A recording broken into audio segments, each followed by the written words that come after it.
નમસ્કાર મિત્રો, હું છું પટેલ કનૈયાલાલ અને અત્યારે અમે હરિદ્વારમાં છીએ. અને હરિદ્વારની અંદર જ્યારે સિઝન ચાલતી હોય છે ત્યારે રૂમ મળવી ખૂબ જ મુશ્કેલ હોય છે.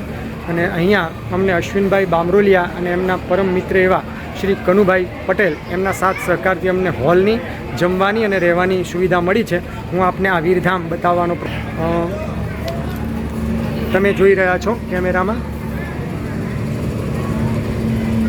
વીરધામ આપકા હાર્દિક સ્વાગત કરતા હૈ.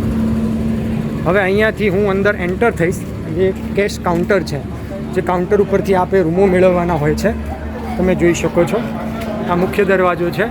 અને અહીંયા આ વીરધામ ભોજનાલય માટે આપણે સવાર સાંજ જે ભોજન માટે સહકાર આપી શકીએ એની સુંદર મજાની વ્યવસ્થા છે. સીસીટીવી કેમેરાથી સજ્જ અને સુંદર મજાની રૂમો અહીંયા. જમવાની પણ એટલી જોરદાર વ્યવસ્થા. નીચે બેઠક અને આ બાજુ તમને પીવાનું પાણી અને વોશ બેસિન પણ હું બતાવી દઈશ. પીવાનું પાણી છે, અહીંયા વોશ બેસિન છે, મિનરલ વોટર, આરો, તમામ સુવિધાઓ અહીંયા છે. સુંદર મજાનું ભોજન અને તમે જોઈ રહ્યા છો જમવામાં દાળ, ભાત, શાક, રોટલી, શુદ્ધ સાત્વિક. તમે જોઈ રહ્યા છો તુષારભાઈ અત્યારે મદદમાં પીરસવા માટે અહીંયા ઊભા છે અને બધા મહેમાનો લાઇનમાં ભોજન માટે છે. ભોજનનો સ્વાદ પણ એકદમ બેસ્ટ છે, હું તમને બતાવી દઈશ. દાળ, શાક અને છાશ. ખૂબ સુંદર મજાની વ્યવસ્થા. અહીંયા જે રૂમોની વ્યવસ્થા છે અને હોલની અમે જે જગ્યા ઉપર રોકાયા હતા મિત્ર બતાવી દો. અહીંયા કથા જ્યારે કરવાની થાય ત્યારે આ સેન્ટ્રલ એસી છે આ હોલની અંદર અને અહીંયા જ કથા બેસાડવામાં આવે છે. આ હોલની અંદર પંખા જ્યારે આપને રૂમ નથી મળતી, વીરધામ, જય જય શ્રીરામ, જય શિયારામ, તો આ હોલની અંદર આપને આવી સુવિધા મળતી હોય છે. અહીંયા 2 માળનું 3 માળનું જે બિલ્ડિંગ છે ત્યાં લિફ્ટની પણ સુવિધા છે, તમે જોઈ શકો છો. અને 3ની અંદર હું રૂમોની વ્યવસ્થા પણ તમને જમ્યા પછી બતાવીશ. આભાર.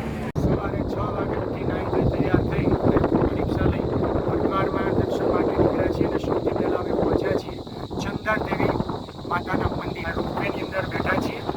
તમે આ દ્રશ્ય જોઈ શકો. ખૂબ ઊંચાઈ ઉપર છેક નીચે રોડ છે, ત્યાંથી અમે રોપવેમાં ઉપર માતાના દર્શન માટે જઈ રહ્યા છીએ. ચંદરદેવી માતા. હરિદ્વારમાં ચંદા દેવીના દર્શન બાદ અમે પહોંચ્યા છીએ મનસા દેવીના દર્શને. આ બાજુ છે. ચાલતા જ નીચે રોપવેની અંદર થોડી ભીડ હતી એટલે મેં અને દક્ષાએ નિર્ણય કર્યો કે બસ ચાલતા જ નીકળી જવું છે. હજી એટલી બધી વધારે ગરમી નથી. આવો ઢાળ સામાન્ય રસ્તો છે. પગથિયાં ચડવા અથવા રોપવેની અંદર બેસવું એના કરતાં પણ ઝડપથી તમે અહીંયા આ રીતે ધીમે ધીમે શાંતિથી ચાલી અને પહોંચી શકો છો. તો મા મનસા દેવીનું મંદિર અહીંયાથી નજદીકમાં છે. ઉપર જઈ અને આપણે માતાના દર્શન કરીશું. ઘરની પૌડીની અંદર ગંગા સ્નાન કર્યા બાદ ગંગા આરતી માટે અમે તૈયાર છીએ. જોઈ શકો છો સિટિંગ અરેન્જમેન્ટ અત્યારથી થઈ ગઈ છે. સામે જે મંદિર દેખાઈ રહ્યું છે ત્યાંથી જ મા ગંગાની ભવ્ય આરતી થશે. સામે પણ પબ્લિક અત્યારથી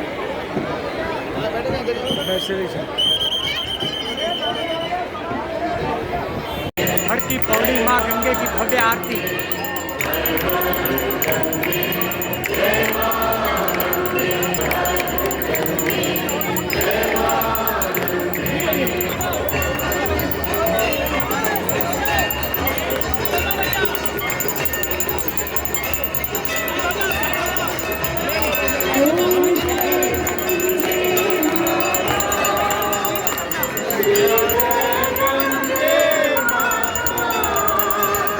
હરિદ્વારથી ઋષિકેશ અમે લક્ષ્મણ ઝૂલા ઉપર પહોંચ્યા છીએ.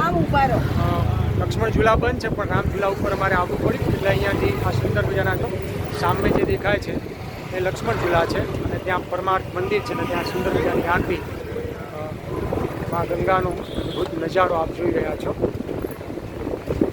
ઋષિકેશ ગંગા.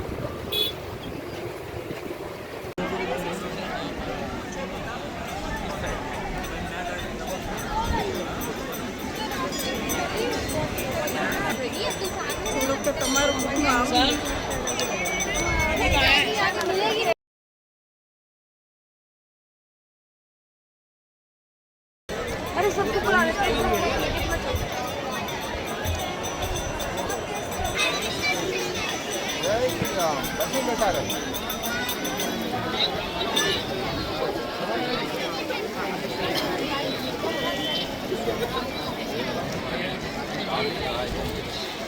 ઋષિકેશ અમે પહોંચ્યા છીએ હરિદ્વારથી, અને અહીંયા આ સીતા પુલ આપ જોઈ રહ્યા છો. સંધ્યાનો સમય છે અને સુંદર મજાનો નજારો, અહીંયા આહલાદક વાતાવરણ આપ નિહાળી રહ્યા છો.